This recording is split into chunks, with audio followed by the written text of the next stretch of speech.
George Foreman, the two-time world heavyweight champion who defeated Joe Frazier and then astonished everyone by defeating Michael Moorer to become the oldest heavyweight champion in history, may be familiar to you. Stay still though, for what transpired inside the ropes is a heartbreak that few people are aware of, and it will affect you long after the last bell rings. Because the last twist in Foreman's narrative is nearly unbelievable, make sure to watch all the way through. It all started in 1987, not long after George decided to return to the professional ranks following his gold medal win at the Seoul Olympics. Foreman was a living example of how second acts can truly be greater than first, and his business was growing thanks to endorsements, TV appearances, and even a burgeoning BBQ grill empire. However, tragedy hit his private life in the most brutal way possible just as his public fame was growing. Two of his sons, George JRB, age 20, and George III, age 19, each lost their futures and his belief in invincibility in an accident that occurred within 7 months of each other. George JRB was the first in late 1988. At the tender age of 20, he had the same serene assurance that made his father a legend. One evening, he lost control on a slick road while driving home from work and struck a tree. The call came while Foreman was attending a promotional event in Dallas. The weight of incredulity overcame him. His champion son was gone in an instant. The family was starting to get back on their feet when tragedy struck again.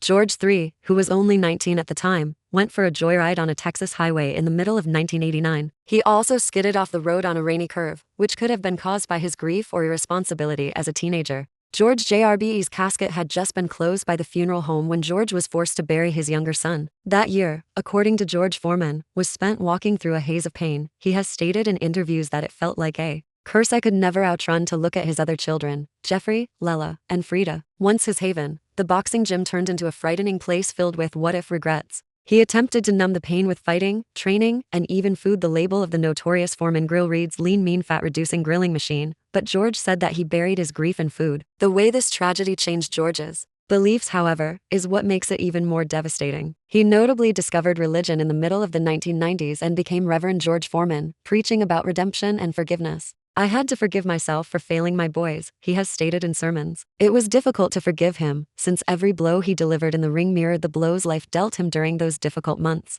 The 77-year-old Hall of Famer is a grandfather many times over in the present day. Even while he continues to preach, box, and grill, the memory of those two sons never goes away. He emphasizes the value of family safety and the frailty of life in his charitable work with at-risk youngsters. By giving away biker helmets, holding workshops on safe driving, and even offering scholarships in his sons' names, he has made his tragedy into a mission to make teen drivers reconsider their actions. If George Foreman's tale inspires you, here's your call to action. Share this video with someone who needs a reminder that both tragedies and triumphs in life are worthy of our undivided respect, or donate to the Foreman Youth Fighter Safety Fund, which supplies protective gear for high school sports. Because it demonstrates to us all how fleeting and valuable every minute is, even if a man who could take the strongest blows on the planet is brought to his knees.